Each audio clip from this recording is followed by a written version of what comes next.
Assalamualaikum warahmatullahi wabarakatuh. Pada pertemuan kali ini, kita akan membahas tentang reproduksi pada tumbuhan. Reproduksi pada tumbuhan itu dibagi menjadi dua, yaitu reproduksi secara seksual dan aseksual. Reproduksi secara seksual itu berarti melalui perkawinan atau peleburan antara sel kelamin jantan dan sel kelamin betina. Sedangkan reproduksi secara aseksual tanpa melalui perkawinan antara sel kelamin jantan dan sel kelamin betina. Reproduksi seksual sendiri pada organ jantan itu yang berperan sebagai organ jantan yaitu serbuk sari nanti akan menghasilkan sperma, dan organ betina itu yang berperan adalah putik di mana dia akan menghasilkan sel telur. Reproduksi aseksual sendiri kita bagi menjadi dua, ada secara alami dan buatan. Untuk reproduksi secara alami itu terdiri dari spora, tunas, dan vegetatif. Reproduksi secara vegetatif di sini adalah reproduksi dengan menggunakan bagian dari tubuh-tumbuhan itu sendiri. Misalnya menggunakan akar, menggunakan batang, dan menggunakan daun. Reproduksi aseksual buatan terdiri dari stek, merunduk, menyambung, dan kultur. Kita akan membahas reproduksi aseksual terlebih dahulu. Yang pertama yaitu reproduksi dengan pembentukan spora.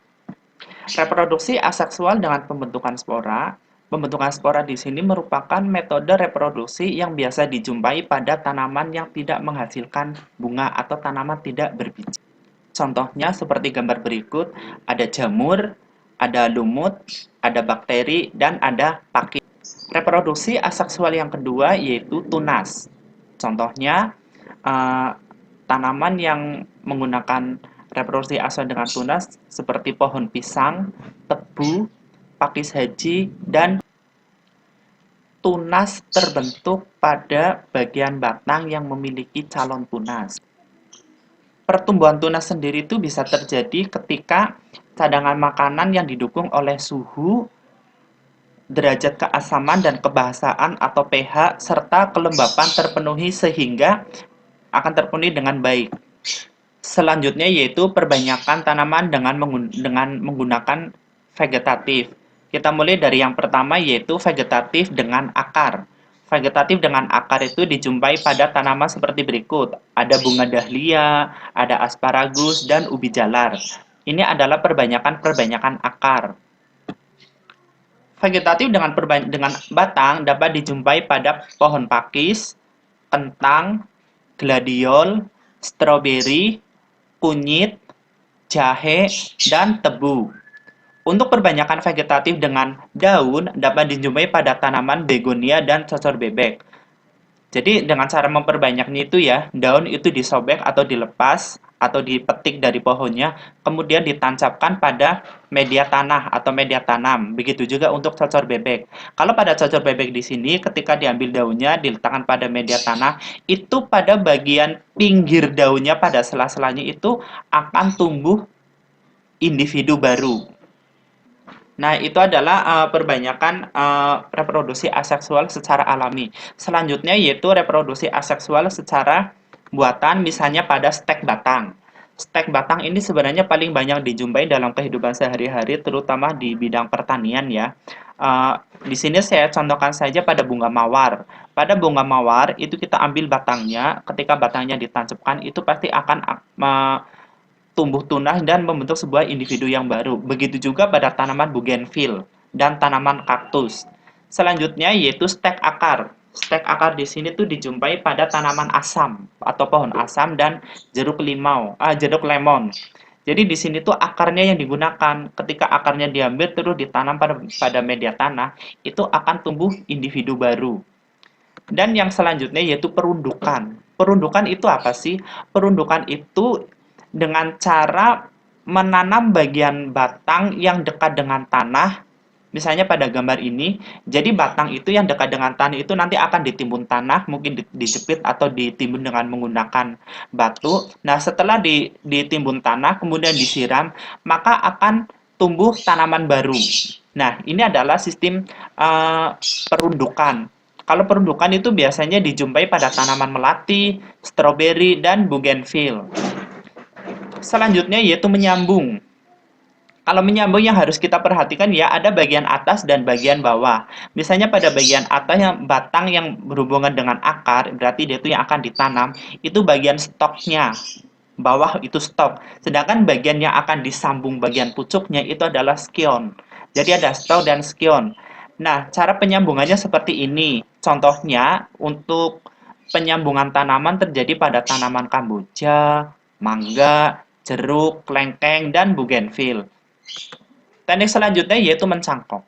Kalau mencangkok di sini yaitu dengan cara mengambil kulit atau membuang kulit bahkan sampai kambiumnya sehingga terbuang semuanya. Kemudian setelah terkuliti, ini pada langkah yang kedua, ketika kambium dan kulitnya sudah bersih, kemudian dibungkus menggunakan bisa menggunakan sabut kelapa, bisa menggunakan tanah yang subur.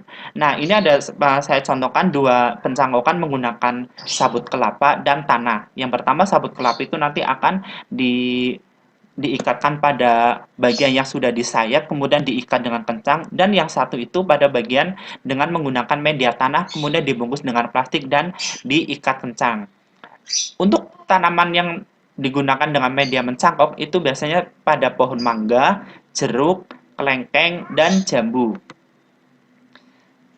Selanjutnya yaitu kultur jaringan. Pada kultur jaringan, bagian yang digunakan dalam kultur jaringan sendiri itu adalah jaringan yang terdapat pada ujung tumbuhan. Kenapa pada bagian ujung tumbuhan? Karena pada bagian ujung tumbuhan ini terdiri atas sel-sel hasil pembelahan yang belum terdiferensiasi dan belum dewasa. Contohnya yaitu pada tanaman bunga anggrek, bunga anyelir, bunga gladiol, krisan, kentang, tebu, dan jagung.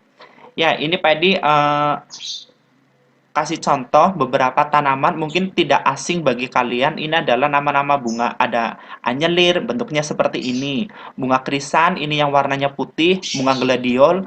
Bunga gladiol sebenarnya yang terdiri dari beberapa warna dan bunga anggrek. Selanjutnya yaitu reproduksi seksual. Bicara tentang reproduksi seksual, berarti kita di sini akan membahas tentang sel kelamin jantan dan sel kelamin betina pada tanaman. Nah, pada tanaman sendiri yang berperan sebagai sel kelamin jantan atau alat kelamin jantan itu adalah benang sari. Sedangkan yang berperan sebagai alat kelamin betina adalah putik. Nah, berikut gambar dari bagian-bagian bunga secara lengkap. Ini adalah bunga lengkap atau bunga sempurna. Ada mahkota, ada kepala sari, ada benang sari, ada kepala putik, ada tangkai putik, ada kelopak bunga, ada bakal biji, ada dasar bunga, dan ada tangkai bunga. Pada bunga yang sudah kita pahami bahwa dalam satu bunga itu ada yang mengandung benang sari dan putik, ada juga bunga yang hanya mengandung benang sari atau mengandung putik saja. Nah, istilah ini tuh kita kenal dengan istilah bunga berkelamin jantan, itu untuk biseksual, yaitu pada satu bunga itu mengandung benang sari dan putik. Sedangkan bunga yang hanya terdiri dari satu alat kelamin saja, misalnya hanya mengandung alat kelamin jantan atau mengandung alat kelamin betina, ini disebut bunga berkelamin tunggal atau uniseksual. Untuk bunga berkelamin ganda, contohnya itu pada bunga matahari, bunga mawar, dan bunga sepatu. Untuk bunga yang berkelamin tunggal, itu dijumpai pada bunga pepaya, bunga murbai, dan bunga kurma. Bertemunya sel kelamin jantan dan sel kelamin betina pada bunga itu melalui proses penyerbukan. Nah, penyerbukan sendiri ya, itu ada penyerbukan sendiri, ada penyerbukan silang. Bedanya apa? Kalau penyerbukan sendiri, itu penyerbukan yang terjadi di mana benang sari jatuh di kepala putik masih di satu bunga. Jadi dalam satu bunga, ini benang sari jatuh di kepala putik. Ini masih satu bunga. Berarti ini adalah bunga biseksual atau bunga berkelamin ganda. Selanjutnya, penyerbukan silang. Penyerbukan silang ini misalnya itu adalah pada bunga yang sama tapi pohon yang berbeda. Misalnya ya, teman-teman memiliki dua pot dengan bunga yang sama. Pot yang pertama bunga mawar, pot yang kedua bunga mawar. Nah, benang sari pada bunga mawar satu itu akan jatuh pada putik di pot yang kedua. Itu adalah penyerbukan silang. Nah, di sini antara penyerbukan silang dengan penyerbukan sendiri itu ada istilah penyerbukan tetangga. Bedanya apa? Kalau penyerbukan tetangga ini masih satu pohon. Masih satu pohon di bunga yang di tangkai yang sama. Jadi dalam satu tangkai itu misalnya ada dua bunga. Satu tangkai ada dua bunga. Nah, benang sari di bunga yang satu itu akan jatuh di kepala putik bunga yang kedua.